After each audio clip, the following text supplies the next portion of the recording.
తెలుగుదేశం పార్టీలో ఇకపై పనితీరే ప్రామాణికమని, తప్పులు చేసేవారిని తేడాగా వ్యవహరించే వారిని వదిలించుకుంటారని ముఖ్యమంత్రి టీడీపీ అధినేత చంద్రబాబు నాయుడు తీవ్రస్థాయిలో హెచ్చరించారు. పార్టీ పదవుల నుంచి ఎన్నికల టికెట్ల కేటాయింపు వరకు నిరంతరం సర్వేలు చేయిస్తానని, ప్రజలు కార్యకర్తల అభిప్రాయాలకు అనుగుణంగానే నిర్ణయాలు ఉంటాయని ఆయన తేల్చి చెప్పారు.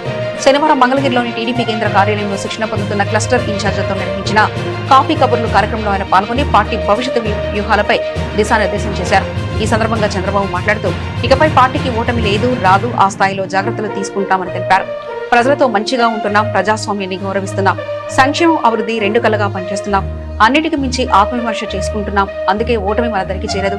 రాష్ట్రం పార్టీ శ్రేయస్సు కొరకు తప్పులు చేసిన వారిని, తేడాగా ఉన్న వారిని వదిలించుకోవడానికి వెనకడనని స్పష్టం చేశారు.